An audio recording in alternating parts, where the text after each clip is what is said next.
What if you could take all the wisdom from one of the best books on investing and turn it into a simple, powerful model for your own life?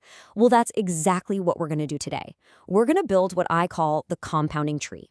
Okay, so let's start with this quote because it's the absolute foundation for everything else. Before you can even think about growing your wealth, your career, or anything, you've got to realize that you are your number one asset. This is our starting point. That sounds great and all, but it kind of begs the question, right?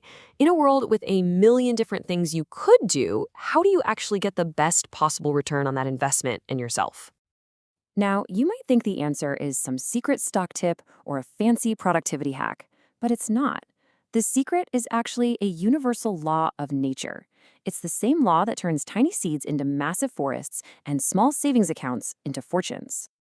And that law is compounding. It's this incredible idea that tiny, consistent actions, when you repeat them over a long, long time, don't just add up, they multiply. They explode into something huge, something you could barely recognize from where you started.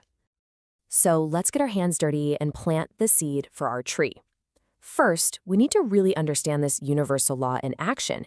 How does it actually work? Let's take a really simple, totally doable example. Reading just 25 pages of a good book every single day. It doesn't sound like a lot, does it? But that tiny daily habit, it compounds into almost 10,000 pages a year. That's dozens and dozens of books, a gigantic leap in your knowledge, all from a habit that takes maybe less than an hour a day. But, and this is a huge but, here's the catch. You're going to hear this phrase a lot. The idea is incredibly simple, but doing it consistently, that's not easy. That takes real discipline. Okay, so our seed of compounding is planted. The very first thing we need to grow is the trunk of our tree. And that strong, sturdy trunk is built by compounding your knowledge. You know, Elon Musk has a fantastic way of thinking about this. He says knowledge isn't just a big pile of facts, it's a semantic tree. You have to start by understanding the fundamental principles. That's the trunk. If you don't, all the little details, the leaves, have nothing to hang on to. They just fall away. So, how do you decide what fundamentals to focus on? A great tool for this is the Lindy effect. It basically says you should prioritize ideas that have survived for hundreds or thousands of years over the breaking news that'll be forgotten by tomorrow. Focus on that timeless wisdom. That's the stuff you build a strong trunk with. And to make sure you're actually learning this stuff, not just memorizing names and dates, use the Feynman technique. It's simple. Try to explain a really complex idea in simple terms, like you're teaching it to a kid. If you can't, you don't really understand it yet. It forces you to build real solid knowledge. All right, so we've got this solid trunk of knowledge growing. What's next? Well, now we start to grow strong branches, and those branches are formed by compounding your character. And this is such a crucial link. See, real knowledge, true learning, it always leads to humility. Like Charlie Munger says, the moment you can truly acknowledge what you don't know, that's when wisdom really begins. That's the soil for a strong character. And that humility leads us to one of the most powerful ideas for building character. It's this concept of living by an inner scorecard instead of an outer scorecard. See, the outer scorecard is all about what other people think of you, your job title, your reputation, how many likes you get. But the inner scorecard, the one that really truly matters, is based on your own principles.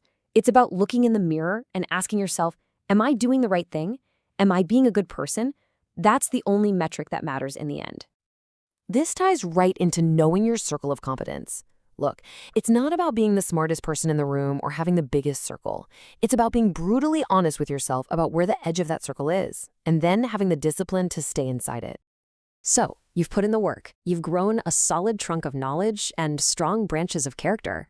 Now comes the best part. It's time to harvest the fruit by compounding your entire life.